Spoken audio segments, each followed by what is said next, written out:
Welcome on back to Skippers. Today we are doing another weekend recap. Some things you need to know in the fantasy baseball world that you guys might have missed over the weekend. And these are guys, usually I'm going to pick some guys that are available on your waiver wire, someone you can acquire. Today's video is sponsored by SoRare MLB. Do not forget to subscribe, join the Discord. Let's get into some of the players. First player is going to be Justin Steele of the Cubs. This is the one guy that probably isn't on your waiver wires, but someone who has impressed me a ton to start this season. Justin Steele just threw a gem against the Dodgers this weekend. He went 7 innings, only gave up 3 hits, although 2 of them were solo shots. He struck out 8 while picking up his second win of the season. To begin the year, Steele is now 2-0, a 1.42 ERA, a .84 whip, and 19 strikeouts in 19 innings pitched. He has an average exit velocity and hard hit percentage in the 87th percentile and has a solid whiff and chase rate. One of the similar pitchers to Justin Steele based on velocity and movement was 2022 Julio Urias, who had a pretty solid campaign himself. Steele is now 2-pitch guy pretty much, fastball and slider, as his 4-seam fastball usage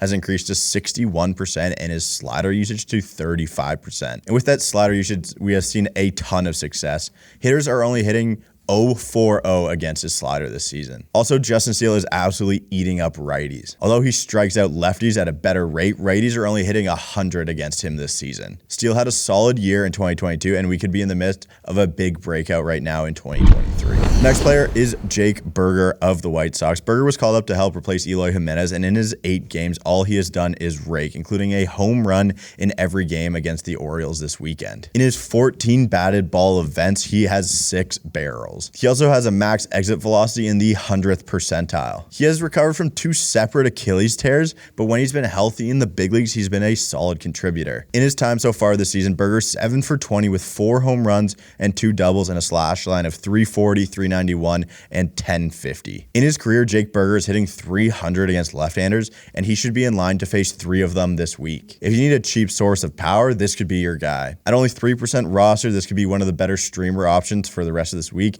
as you ride the hot streak as well. Today's video is brought to you by SoRare MLB. On SoRare MLB, you can build a fantasy baseball dynasty and win amazing rewards with SoRare's revolutionary fantasy MLB game. This game transforms baseball fans into general managers. Visit the marketplace to buy, sell, and trade digital player cards to boost your team and progress to advanced competitions with once-in-a-lifetime prizes like merch, game tickets, and VIP packages. SoRare is a free-to-play daily fantasy game where you score points based on the real-life performance of the players in your lineup. When you first sign up for SoRare MLB, you'll get to draft 10 common cards to begin your collection. You'll need to draft 3 starters, a relief pitcher, 2 corner infielders, 2 middle infielders, and 2 outfielders. You're able to enter into modified points league-based tournaments for each game week, where you're able to win prizes determined by how many points your roster scores. SoRare MLB uses a bi-weekly tournament schedule with each game week spanning a 3 to 4 day cycle. At the end of the game week, if your team performed well enough in your tournaments, you'll earn rewards in the form of new SoRare MLB cards to add to your collection and strengthen your team for the next tournaments. Make sure you click the link in our bio to start playing SoRare MLB today. The third player is Jeimer Candelario. Candelario had himself quite a series against the Cleveland Guardians. Over the series, the switch-hitting third baseman went 7 for 14 with 2 doubles, a home run, and drove in 3 runs. That brings his year-to-date slash line to 284, 310, 463 with a weighted runs created plus of 103. What has kind of piqued my interest is that Candelario has notoriously been a much better right-handed hitters than left, with a weighted runs created plus of 96 hitting from the left side and 106 hitting from the right.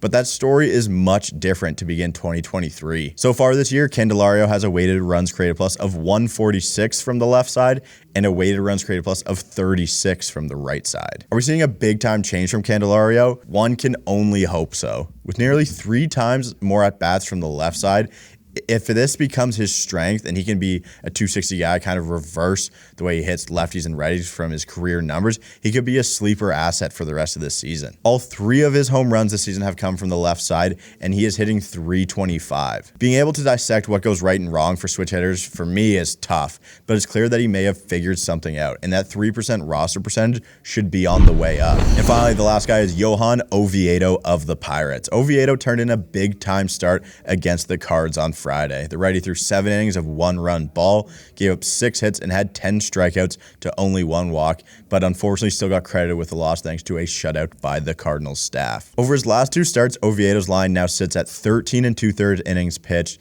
11 hits, 15 strikeouts, and only 1 earned run. Oviedo now has a barrel and whiff percentage around the 80th percentile and has the lowest walk rate of his career and the highest strikeout rate, paired with an average launch angle against of only 2.5 degrees. A 55% ground ball rate is a solid recipe for success. As of today, he has the 9th highest called strike and whiff percentage of any qualified pitcher so far in 2023 at 31.8%. The pitch usage change for Oviedo has more sliders and less fastballs this season, with a huge uptick in curveball usage as well. Last year and at the start of this season, Oviedo has negative run values on his curveball and slider, and a positive run value on his four-seam fastball. I think they're hitting 300 plus against his four-seam fastball to start this season. But both his curveball and slider saw increases of 2 miles an hour in the offseason and got a nice little uptick in whiff percentage to start this year. He creates uncomfortable at-bats thanks to his 93rd percentile extension, and at only 24% rostered and quality starts in 2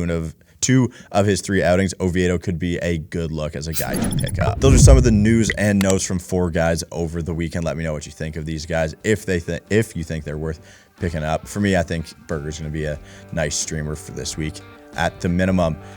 Thanks again for watching the video. Thank you to SoRare for sponsoring the video. Don't forget to subscribe, join the Cord, and I will see you guys tomorrow.